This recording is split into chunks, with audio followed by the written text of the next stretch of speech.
How can we see the world more clearly? In what seems to be an era of rising polarization, what is real and true versus what is being driven by motivated reasoning, self-deception and illusion? In this show, we're talking with Beau Lotto, the perceptual neuroscientist, who opens our eyes and minds to the fact that we evolve to see what is useful, not accurate, that we never see reality as it is, that our greatest fear is uncertainty, and how our brain evolved to reduce uncertainty through prediction to attain certitude. When we identify with certainty, when it literally represents us, how we irrationally argue and fight to preserve it long after the facts prove us wrong. Beau opens the doors to his Lab of Misfits and shows us his groundbreaking research. Welcome back to the Evolving Leader Podcast. I'm Scott Allender, along with my friend and colleague and a man who, quite honestly, the older he gets, the better he was, Mr. John Gomes. Thank you, Scott. I think you're projecting again, Mr. Allender. So. 100% projecting. I am feeling it. I was just reminiscing with my wife the other day about what it was like to be able to stand up from the sofa without, sound effects. But anyway, how are you feeling? Well, I'm great. Well, besides older, what else are you feeling today? Well, I feel like I've been overusing excitement and energized and intrigued and curious when we describe our guests coming on the show, but I do it because it's true. Lately, I feel like we've just been having some of the most brilliant conversations with some of the most brilliant minds, and today is no exception to that. I've been looking forward to this conversation for months now. You and I both worked with our guest in a leadership lab a couple years back in Stockholm, and I know we were each really enthralled with not only his research, but his giftedness at being able to communicate his findings. So why don't I give you the honor of introducing him? Yeah, sure, Scott. Well, I'm deeply thrilled to be able to introduce Dr. Beau Lotto. Beau is a neuroscientist, the founder and CEO of Lab of Misfits, and a world-renowned expert in perception. His research explores the ways in which we experience the world through our kind of subjective versions of reality. He's a 3-time mainstage TED speaker, delivering totally unique, visually stunning, interactive and fun presentations that help people to act differently in the face of change. And he's also a writer who has a deeply poetic and spiritual flair. So, Dr. Beau Lotto, welcome to the Evolving Leader. Wow, thank you very much. What a lovely introduction. Beau, thank you for being here. I'd like to start, if we can. I'd like you to take us back to the year 2014. The entire world is embroiled in conflict. It's worse than even now with the polarization. It's seemingly everyone had chosen a side. The divisiveness is unprecedented. Everyone is absolutely certain that they were right, and if you disagreed with them, they literally thought you were delusional. It was scary, and it all centered around a blue and black dress, or maybe it was a gold and white dress. I love the way you depicted this dress debate in your book, and I thought we'd start there because it's a perfect illustration that there is, in fact, an objective reality, but our brains don't see it. So can you start off by giving us an overview of why that is and how you came interested in this and where your research is taking you? Yeah, it's funny. With the introduction of that, I thought we were going to go to politics straight away. But actually, the two are fundamentally related, right? But it's a great segue into, and in some sense, I don't want to say more deeper, but maybe more pragmatic. But in thinking about the dress, okay, so 2014 when that came out, those of us, so I study color vision. I study many things, but one of the main things we study is vision, how the brain makes meaning of itself, but specifically color. And there's a reason why we study color, because color is both literal and also metaphor for how we see life in general. And so what's true at the level of color has to be true all the way up, because it's one of our simplest perceptions, right? seeing the intensity of light, it doesn't get any easier than that, right? And as I like to say, even jellyfish see intensity, and they don't even have a brain, right? So if we can deeply understand color, which seems so abstract, then maybe we can understand what it is to be human. What the dress did is it showed the most fundamental attributes of what it is to be human, which is that we didn't evolve to see the world the way it is. The world exists. As you say, there's a real world out there, but we don't see it. And the question is, well, why don't we see it? And the reason why we don't see it is because the information received from the world is completely ambiguous. So the information that the eyes were receiving from the dress, not the brain, but the eyes were receiving from the dress, is ambiguous. It could be many things, right? Light photons don't come with instructions. They don't tell you what to do. And we often forget that because we say, well, what do you mean it's meaningless? Because I look around, I see buildings, I see all kinds of things. But that's because you're looking at after you've processed that information, not at the information itself. So the information from that dress was completely ambiguous. It could have been a blue dress under yellow light or a yellow dress under blue light. Your brain has no access to the real world other than through the photons. In the same way that if the people listening hold up their finger, their index finger, and they hold it up and they move it towards or away from them to something that's far in the distance and large, they will be able to get their finger and that large thing to project exactly the same size onto the retina, right? And yet the two things have different sizes, right? So the information at that point coming from your retina is saying these two things are the same, and yet you know them to be different. How on earth do you know them to be different? There's nothing in the information that tells you they're different. Similarly, there's nothing in the information with the blue and yellow dress that tells you they're different. So what you're seeing is your interpretation of the information, not the information. And in this case, there were at least two interpretations. It was a blue dress under yellow light or a yellow dress under blue light. Both situations would generate the exact same information, right? And so what was happening is people were interpreting it one way unconsciously, or they were interpreting it the other way. And some could actually flip it. It's called a bistable perception. Sometimes you can see it one way, sometimes you can see it another. So we had lots of interviews because I study color, like I said.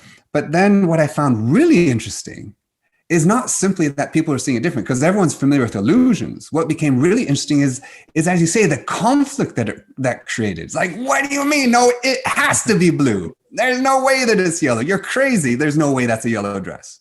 So people were taking really strong views over what they were seeing. And more than that, others then started saying, wait a minute. Once they started accepting that people could have different views, then they started thinking, well, wait a minute. What does this mean for the rest of what I see? Because, okay, I can understand you speak French, I speak German, you speak English, right? That's fine. That's cognitive. But surely our colors are the same. Surely we can't be different at that level. When in fact, we have no idea what's inside another person's head, right? It's called the inverted spectrum. I have no idea if my qualia of blue is your qualia of blue. Your qualia of blue could be my qualia of red, but we just call it blue.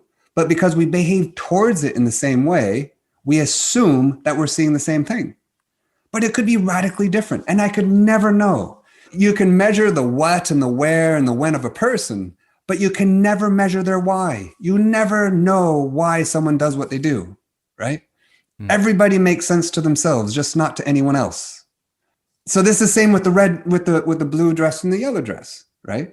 We are perceiving that according to our interpretation. Where does that interpretation come from? It comes from our history. So as soon as you open your eyes, you're seeing the meaning of stuff, not the stuff. The meaning comes from your assumptions and biases, and those assumptions and biases come from your history, most of which is not even your history. It's someone else's history, your evolutionary ancestors, or your culture, your family, right? But you're not consciously aware that you have them. So you insist that it must be objectively true. Wow.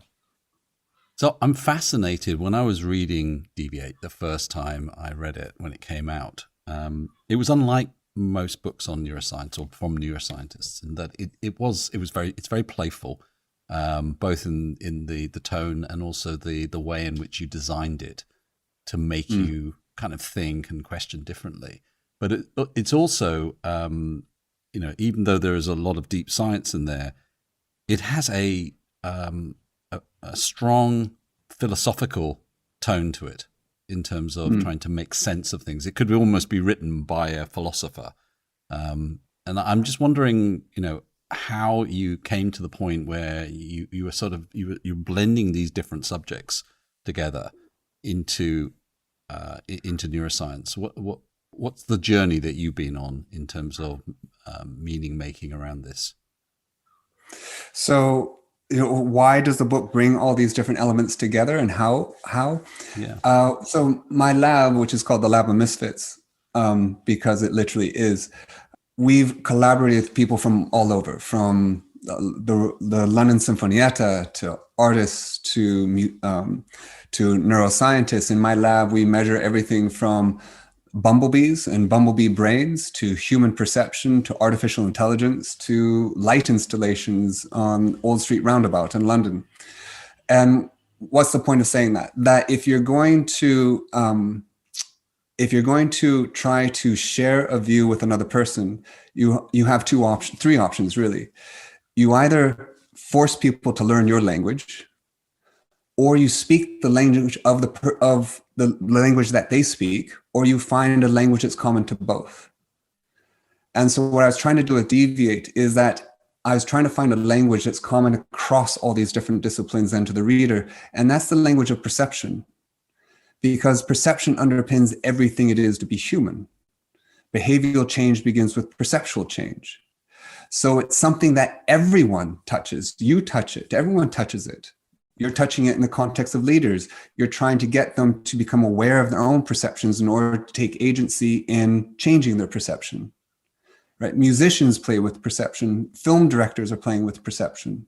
Everyone is in some way, shape, or form playing with perception. Marketing, PR explicitly. Right?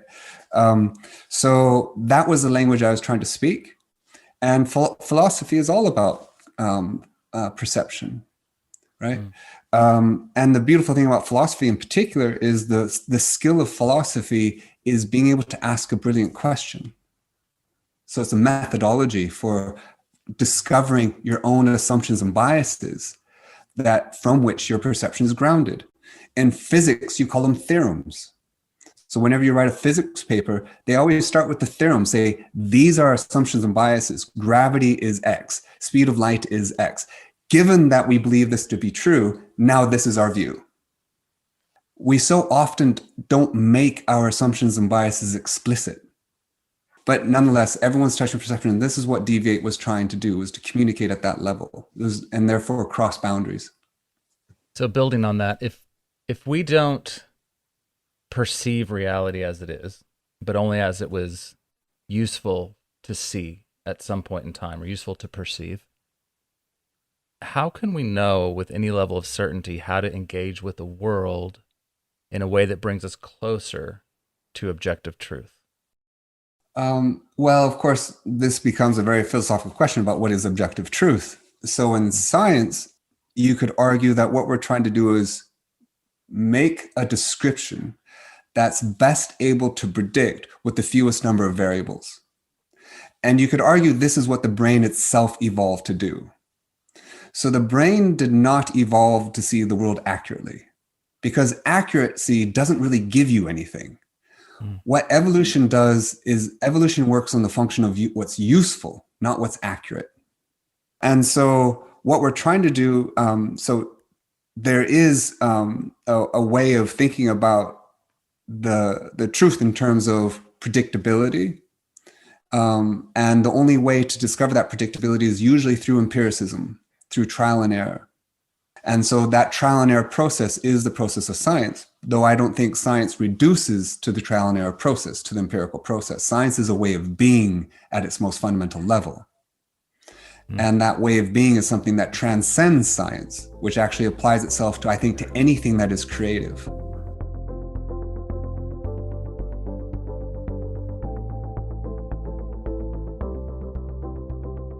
So the brain is only interested in what is useful. That makes a lot of sense to me.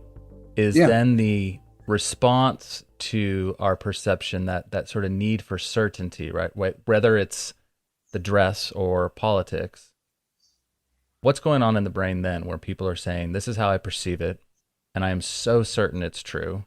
I will fight to the death for it, which is not very useful, right? These sort of fights that are happening aren't useful. But people are fighting for their vantage point. What's going on from a neuroscience perspective? Fear Mm. is what's going on. And from fear, you go to places, there are a number of places we can reflexively go to, like panic. We can go to anger. We can go to hate.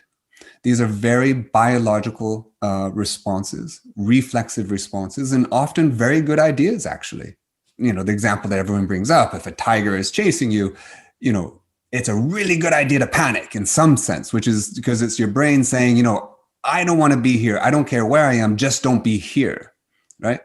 And very often that then takes over the rest of the behavior. But actually, we then evolve what we call the prefrontal cortex, which is our most recent brain evolved structure, which sits at the front of your brain. And what the prefrontal cortex does many things, but one of the things it does is inhibits the activity in other parts of the brain. So it can actually depress these reflexive responses. And that's a very good idea, because it means you can actually think, is this really what I want to do? So there's a pandemic. Do I really want to buy 60 rolls of toilet paper? Why am I buying it in the first place? Well, the reason is because almost every behavior we do is an attempt to decrease uncertainty. One of our greatest fears is the fear of uncertainty. You could argue that that's what your brain evolved to do, is to deal with uncertainty. And not just our brain, every living system is trying to decrease uncertainty. It is the fundamental driver of evolution and human behavior, and in particular human perception, that gives rise to behavior, right? So your brain evolved to predict. And during evolution, if you weren't sure it was a predator, it was too late. Your brain evolved to predict. It evolved to take what is uncertain and make it certain, right? And the better you're able to predict, the more likely you can survive. This is the stock market, right? The Dow Jones or the FTSE average is nothing other than a barometer of uncertainty. When people feel certain, they buy shares, right? Which is why when it's a really nice sunny day, people are more likely to buy shares. When it's a rubbish day, they're more likely to sell shares. So every behavior is an attempt to decrease uncertainty. Uber is successful because a number of reasons, but one of the reasons is because they tell you when the taxi is going to arrive. So it decreases your stress. So what's happening from the neuroscience point of view is that fear of uncertainty.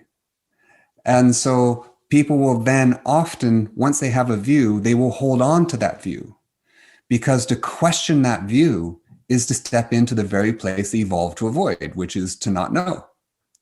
And then if they've identified with that view, it means they're actually doubting who they are. And to doubt yourself and your own identity is one of the greatest sources of uncertainty, because it means you can't predict yourself. So better then to go to hate, because what happens in your brain when you go to hate, you go to complete certainty. In fact, the brain state of hate is not dissimilar to the brain state of happiness. Why? Because you feel completely certain. You become morally judgmental. All kinds of things happen. I know I'm right. What a wonderful way to be. I know I'm right, right? Every once in a while, I know I'm right, and then it quickly passes in about a moment. But that moment of knowing you're right is a wonderful moment. Yeah. Well, it's a very powerful thing to be able to offer people that feeling, isn't it? Yeah. Which is, you could argue, is ironically one of the sources of Christianity, right? Very different for, say, Judaism, which is, you know, where the power is to question, the importance of questioning. But wouldn't it be wonderful if you say, actually, no, you don't even need to question. This is the way it is, right? It's all been sorted for you. It's a tremendous source of decreasing your uncertainty. So in the context of this idea of the brain primary function is to reduce uncertainty. We're fascinated about the role of emotions in sense making, and you talk about this quite a lot. But can you give us some of your thoughts on how emotions, beyond these kind of very primal ones of hate and fear, operate in terms of helping us to make better predictions about the world and to see the world differently? What have you learned about that in your lab? So I would argue that emotions are in some sense yet another perception, not dissimilar to red, not dissimilar to loudness or cold. You could argue pain is an example. And pain, I think, in some sense, makes really explicit what was always implicit, which is that we're constructing our perceptions. So pain is not a function of the world. Pain does not exist in the world. If we weren't here, or if other animals weren't here, pain wouldn't exist. Asteroids still would be, stardust still would be, but pain wouldn't be. So if a tree falls in the woods and no one's there to hear it, does it make a sound? No, right? It creates energy, but the sound is the construct of our brain. Similarly with pain, similarly with emotions. So pain is telling your brain, this is a bad idea. There's something, this is something to be avoided, right? So in fact, we can do a little experiment, if you like, with the listening audience.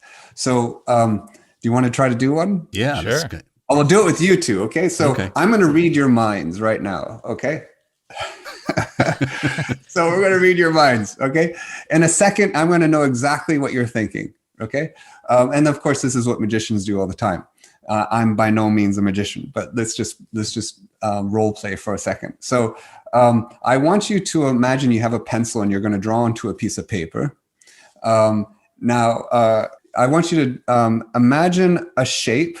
And in this shape, it's like got 7, maybe 8 points. It's just an outline of this object, okay? Just a simple line drawing. And it's quite pointy, not unlike the COVID-19 virus, okay? Now I want you to hold that shape. Now you get another piece of paper.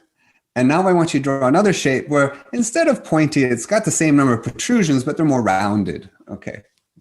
Now, I have no idea what those shapes look like inside your head, but we can agree they're not circles, diamonds, or squares, okay? Now I'm going to give you 2 sounds. The first one's boo-boo, and the second one's kiki. Now, kiki and boo-boo mean nothing. Well, actually, there's a language which they do mean something, but in English, at least, they don't mean anything. They're just sounds. So now, which of these shapes is kiki, and which of these shapes is boo-boo, right? And your listeners will have been doing the same thing. They will have been doing it in their mind. So I can read their minds as well, even though I have no idea who or where they are. All of you, well, at least 98.5% of you, plus or minus, will say that kiki is the shape with the sharp points, and boo-boo is the one with the rounded points, rounded protrusions. Agreed? Is that what you said? That's what happened. Yep. Yep. Is that what happened? All right. Yeah. So I read your mind. Couldn't fight it, even though I knew. Yeah, exactly. I should have ramped. I was like, which way is he wanting me to go with this? Yeah, this is why I'm not a magician. I should have done a little bit more razzmatazz or something, right? So this is what magicians are doing, of course. Anyway, so now let's come to pain.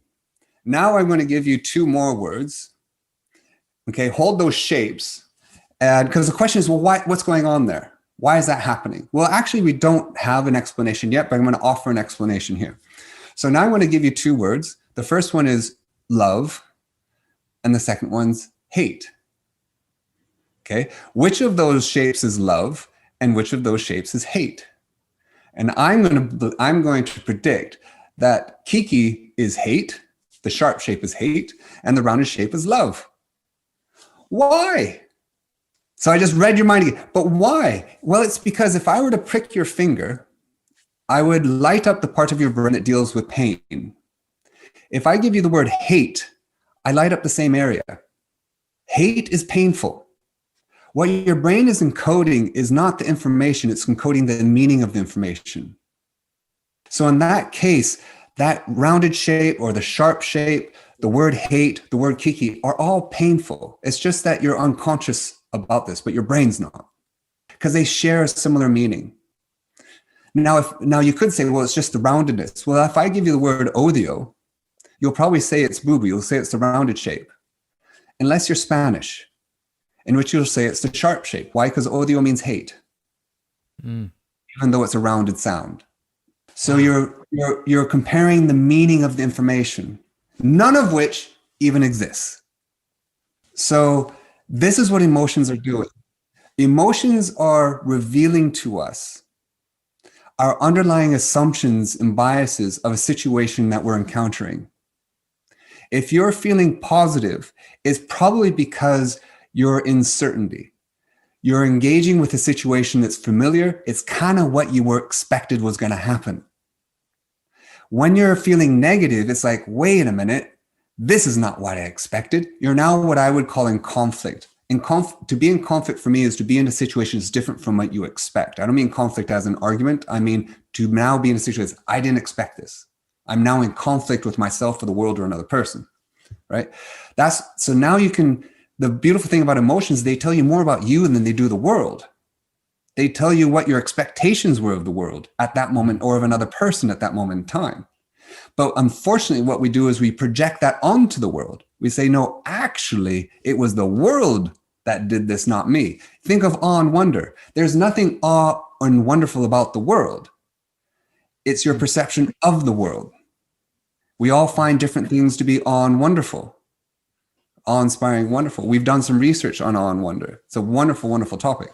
Anyway, so similarly here, emotions are telling you. Now, when you get to the specific emotion, that will tell you details about the assumptions and biases that might be challenged. Hate, anger, jealousy, love, liking, etc. And we know that emotions, not our research, but the research of other neuroscientists have shown that emotions are essential for making good decisions. You strip someone away from emotions, which some people do because of brain injury, otherwise you put them in Vegas and they're terrible gamblers. So we can actually use our emotions to help us understand us more than we can use them to understand the world. So let's build on that for leaders, the leadership podcast. So from a neuroscience perspective, I'd like to get a little granular with how leaders might develop a practice of challenging their assumptions and leveraging their emotions to get more creative, make better decisions, etc. What might you say to the leader listening? So I do a lot of talks for leaders, and there are a number of things that we can say to leaders and how to use perception and understanding of perception to become better leaders. And I would argue that leadership applies to literally everyone, not just the head of a company. Mm-hmm. I mean, within a loving relationship. And I don't mean you have one person that leads it and the other person doesn't, but you go back and forth. Someone might be cooking one night and not another. So you're always in that dialectic. Parents and children, etc. Teachers and their students. So this applies to everyone. And first of all, the first thing is to become aware of perception, because you don't have a choice until you know you have one. If everything you're doing right now is a reflex, grounded in the biases and assumptions that are encoded in your brain, many of which you inherited, then everything you're doing literally has no free will. Now, there's a deeper question about, do we have free will at all? And we can talk about that, because I think we do, but I think we're asking the question of the wrong time and when we think free will is being applied, but that's an aside. So until you understand that everything you're doing is a reflex, then you have no basis by which to change the reflex, because your conscious brain is always a little bit behind your behavior. So something happens and then your brain tells a story about why you did it. So you're always behaving reflexively. Until you know you're behaving reflexively, you don't have a chance to change the reflex. So the first thing is to become aware of how and why you perceive what you do. The beauty of that is it gives you humility, because once you understand that my assumptions, bias are driving my behavior, perceptions, and then behavior, it means that that's the same thing for you. It means that in that sense, we're no different. I'm not more or less objective necessarily. I might be more or less pragmatic and empirical in the way I come to my conclusions. You might just be saying leap of faith, whereas I actually build up evidence for it, right? But nonetheless, it gives me the opportunity to try to at least have a conversation in which I'm trying to understand you, and you're trying to understand me. So first of all, is become aware of perception, which we call perceptual intelligence. And then doing so, that gives humility, and then the possibility to remember that everything about perception is contextual. Context changes, your perception changes. What a great idea.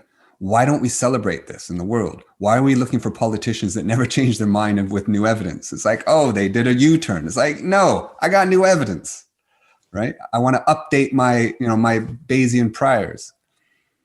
So that's the first step, and the humility that it creates, because that by itself changes the way one interacts with others. Hi folks, producer Phil here. If you're enjoying The Evolving Leader and would like to stay connected with us between episodes, follow us on Twitter at evolving_leader. And please do leave us a review on Apple Podcasts. We really appreciate your support. Thanks for listening. This process of surfacing fundamental assumptions in oneself about how you perceive the world is tough. I mean, there's no question about it. Really hard. It's because it's hard to see. I mean, you talk about this in Deviate, but it's hard to see them because they're like the air that we breathe.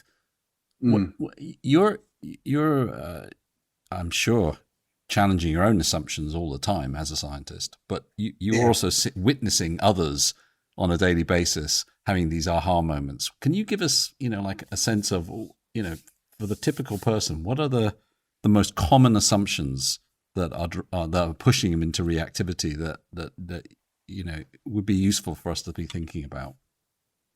What are the most common assumptions that drive us into reactivity, that make us unhappy or make us able to see the choices open to us?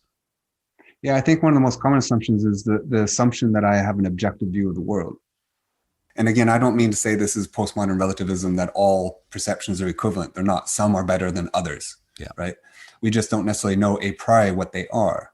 And it depends what your objectives are. But I think that's and it's not just that we think we have an objective view of the world. It's also that we confuse the subjective with the objective. That we're right. Mm-hmm. That we're right. Yeah. Right. And therefore, we then have the concept of tolerance, which of course is not a bad idea, the tolerance to say the least, but it means that my view is right, which means any other view must be less. Because if I'm right, then, by definition, that's the best way. And so therefore, any other way must be less. And so now I must compromise, or I must, as opposed to in the very least being different, or the possibility that it might actually expand what you assume to be true. So I personally don't think it'd be arrogant of me to assume that a leader should change his or her perception, or anyone should change their perception, right? Because who am I to know whether or not their perception is good or bad? Now, there'd be some criterion that I might make that decision. I might have some things that I refuse to shift on. But I think everyone, including the Dalai Lama, would agree that we could all expand our perceptions. And there's a beauty in expanding your perceptions, because what happens is your brain actually becomes more complex. And a more complex brain is a more adaptable brain. And a more adaptable brain is a more optimistic brain. And a more optimistic brain is more likely to be a brain that lives longer, lives healthier, has better relationships. And all of which is ground in the idea of seeking understanding. And if you're going to seek understanding, then you have to enter every conversation with the possibility that you might be wrong, with the possibility that you might learn something from the other person. In other words, to enter every conversation with the possibility of moving from wherever you are, not necessarily towards them or away from them, but just away from where you are. And that's a mindset, which you can't necessarily reduce, especially in corporates. They want to reduce things to a list of rules. Step 1, step 2, step 3, step 4, right? Because what they're trying to do is maximize efficiency. Rules are very efficient. But what you can do is apply principles. Principles transcend context. And so principles are much more adaptable. So you approach these conversations in every instance with certain principles, like humility, like the desire to understand, like the awareness that everything I'm doing is grounded in my assumptions and biases, as they are for you, etc. And so what the lab is trying to do is to figure out what those underlying principles are that enables people to become adaptable. Because life is movement. Things that stand still die. They get selected out. And so the companies, they want to be innovative, and leaders want to be innovative. The problem is they apply their strategy, and innovation has two sides. It has creativity and efficiency, right? And so most of businesses are predicated on the efficiency model, getting more for less. And a great context for maximize efficiency is competition. That's also true in nature, right? Really bad idea if you're trying to have things be creative. If you're trying to focus on questions rather than answers, for instance. When we know that questions are where the cash is, and asking a really good question is really hard. I mean, we can think about, for instance, dinner parties. You know, once upon a time when we actually have people around and cook for them and gather around the table, right? And so think about what the dynamic of that. You'll have people that are, you know, it's a lovely time, friends, whatever, and people are effectively giving information, giving data. And means people, well, that's interesting. And then, you know, next person gives their data, next people give their data, etc. Right? And it's kind of interesting.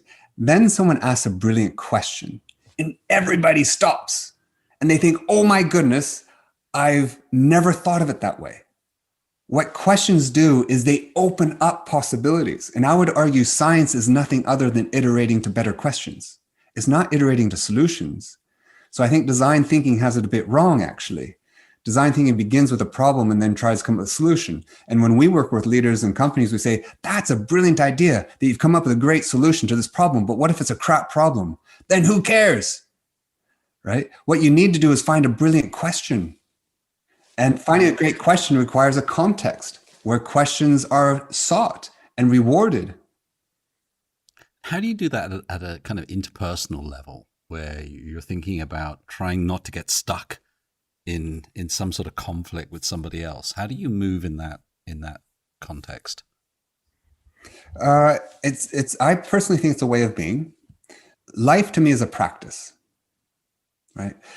And your brain, we often make this distinction between the body and the brain, right? As if there's a distinction. Your brain is your body. I mean, it's just another organ, and it's not unlike a muscle, right? You use it or you lose it. And your brain evolved to adapt, and the more complex your world, the more complex is your brain. The less complex the world, less complex your brain, right? Because your brain is really expensive, right? And your brain in your body wants to conserve energy. To spend energy is a really bad idea during evolution, which is why if you go on safari, you see animals, they sit most of the time because moving is a bad idea unless you really have to, right? So similarly, when you start thinking about your brain as part of your body, then you should treat your brain as if it's part of your body. You wouldn't go to the gym once and say, brilliant, I'm sorted, I'm now in shape for the rest of my life, right? You go to the gym every day. Some people do, right? You know, but at least if you don't, you know why, you kind of know why you're out of shape, right? Similar with your brain. It's an exercise. Living is an exercise. Living is a practice. So this is something you practice every single day. You don't go and meditate in the morning and say, I spent my 20 minutes breathing and thinking about nothing. Brilliant. I'm sorted. It's a bit like going to church, right? Saying, oops, sorry. Now you can, do the rest of your week as you want it and then come back on Sunday and say, oops, I'm sorry again, right? So similarly here, right? You practice it every day. The meditation in the morning doesn't mean you don't continue to practice the meditation every moment of every part of the rest of your day. So every day offers you the opportunity to practice exercising your prefrontal cortex, to become aware that you have reflexes. You can't step outside the box. It's a silly notion, right? Stepping outside the box, because all you do is you step inside a new box, right? You can never see the world without assumptions and biases. But what's powerful is knowing that you have them. And now we can have a conversation knowing what my assumptions and biases are, so I can park them over here and now I can listen to you. Because what you really want is not necessarily to be validated. I think it's really important to make the distinction between validation and understanding. So often what we're looking for is validation, to be right.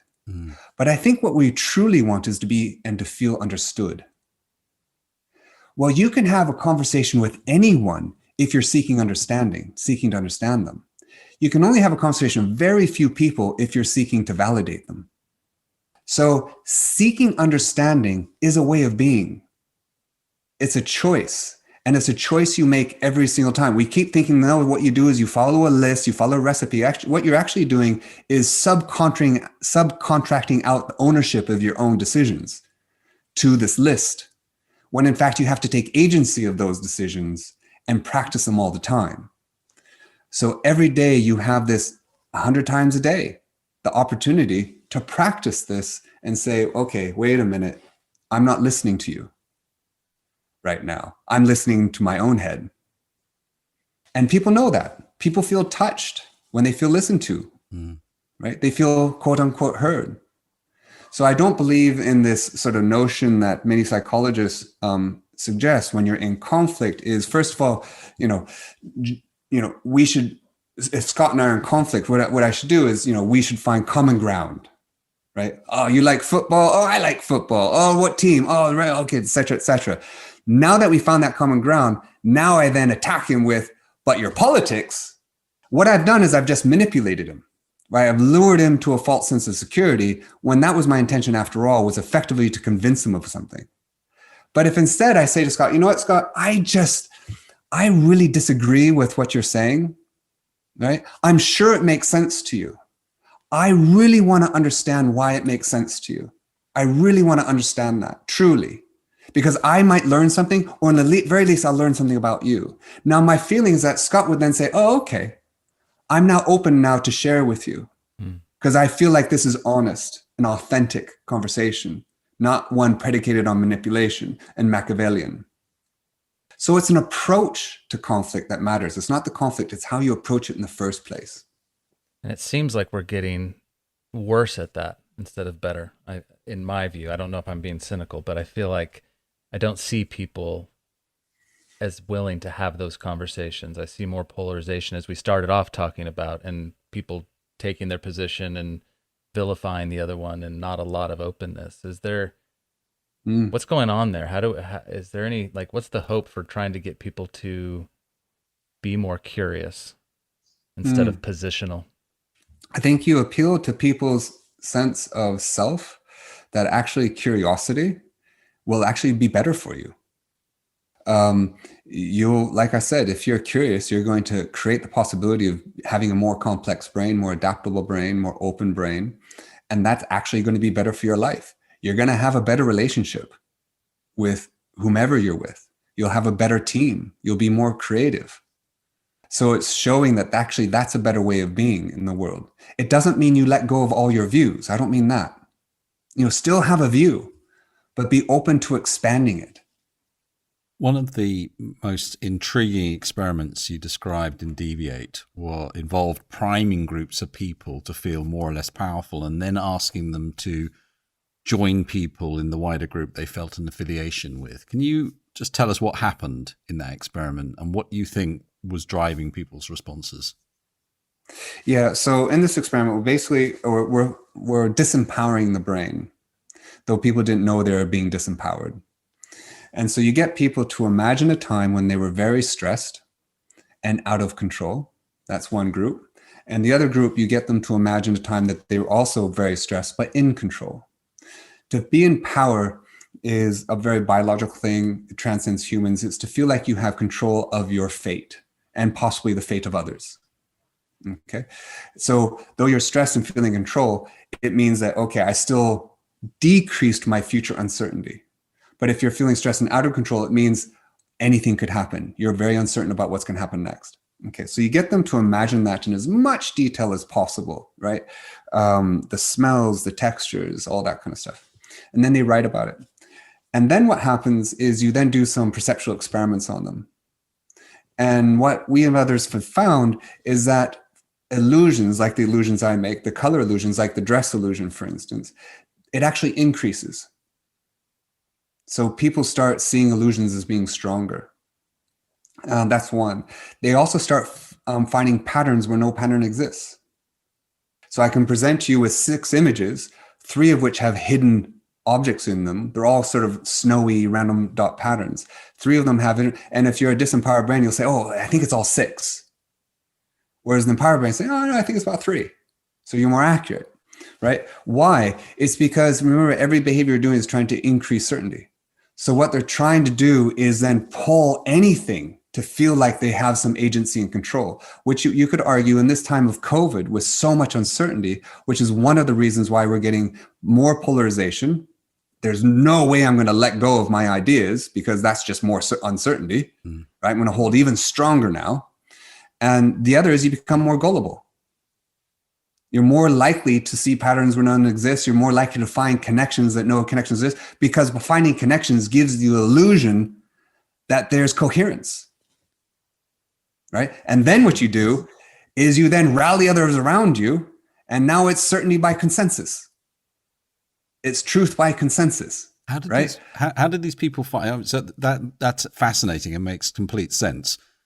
But one of the things that you did in this experiment was you asked people just to go and join a group without any kind of direction, and they found people who were in a similar power state. Yeah. How? What's the mechanism by which they know to go and find out their Facebook? That was such a cool experiment. So we don't know yet. So the context was that we brought people to an underground Victorian prison in Clerkenwell in East London. And we brought them into this space, and they were in the pitch dark, and they had two groups of people that were imagining themselves in different states of power. They didn't know that this was happening. And then we had two spotlights come down. It was very theatrical, two spotlights that came down on the opposite side of the room, this huge sort of cavernous space. And we said, go stand next to the people who were thinking like you. And it's like, what? And we had no idea what was going to happen. So they all started forming a circle, and they started walking, and they're all looking at each other, and they all started, and eventually they settled into two groups. Our hypothesis was not that they would separate themselves. We thought the disempowered ones would be indecisive. So we thought they would be going back and forth, whereas the empowered ones say, I'm standing here, I'm not moving. What we found was actually they were able to distribute themselves without speaking into low power and high power groups. Really? We don't know how yet, but that was a really cool moment. And part of the reason is because we turned my lab into a nightclub, into a theater and things like this. So we do experiments live with people, and we were making a discovery at the same time they were, right? And so that's why I particularly like it, because we all made a discovery at the same time. That's amazing. That's fascinating. It must have been awesome to watch in terms of seeing something like that, which you weren't expecting, because you obviously didn't have the assumption that was going to happen. That must have been incredible. That's right. Yeah. And that's the beauty of it. Because the other point is that when you make these discoveries, when I come to understand Scott, if we're in a conflict, right? Or I come to understand myself, like, Jesus Christ, I was an asshole. Wait a minute, right? I was wrong in this, right? Then your brain gets what's called an intrinsic reward. It gets a little burst of happiness. It's like, oh, that's good. Why do we get these intrinsic rewards? Why did we evolve to have these things? It's because evolution's saying that's a good idea. That's what's going to keep you alive. An orgasm is an intrinsic reward because evolution said, well, that's a good idea. We better keep doing more of that. So we're going to give people and other animals this sense of reward, intrinsic reward, for doing that behavior, to catalyze doing that behavior, right? The reward is the behavior itself. When we understand, we get a reward for understanding because it's a good idea, because now you're more adaptable. Beau, I know we don't have much time left, but can you just give us a sense of what you've been doing in the last year? Because you have been very, very busy, I know, through the lockdown process. What have you been up to? What are the latest things that you've been working on? Well, so the context is that I believe in being a trope. I believe in trying to be the very thing that you talk about. So when lockdown started, when COVID started, I was, though I've been in Britain for 25 years, I was then in New York for a few years, and I packed up my house in Greenwich Village, and I moved everything to storage, and I reduced my life to a duffel bag or two, and I rented a ragtop because I don't see the point of having a car with a roof, and I turned what I call turn left. In fact, I literally turned right because I went up to Maine because there's a brilliant place to get a lobster roll at Red's. So if anyone in Maine, you got to go to Red's to get a lobster roll. And then I drove across the country. And I thought I was doing about 8 days. I ended up taking 18 because I took all the side roads and everything. And every day I didn't know where I was going to end up. and I would just follow. And then I'd also talk to people about uncertainty. And then eventually I got to the west coast to Seattle. And then I'd cycle down the west coast from Seattle to San Francisco, which is about 1,500 kilometers. And then I drove back across the southern states, back to New York. And the same thing. And then eventually, then I came to Europe, and then Ibiza and Britain. And now I'm going to start a road trip across Spain. So during this whole time, I've been vagabonding, but very responsibly. I've taken probably 30 or 40 COVID tests, and I remained self-isolated through all of it. But I was also in movement. And people were experiencing tremendous uncertainty. So I wanted to understand how they were coping with it. What were they doing? And then I would write about it. And so I wrote a blog, which will eventually become a book about this topic. So it was also research into that. So that's what I've been doing. So I've been homeless for the last year or so. But meanwhile, of course, continuing to work every day and trying to help ourselves and others find the principles that will enable them to not just deal with uncertainty, but thrive because of it. So, Beau, what are you up to right now? What have you been working on?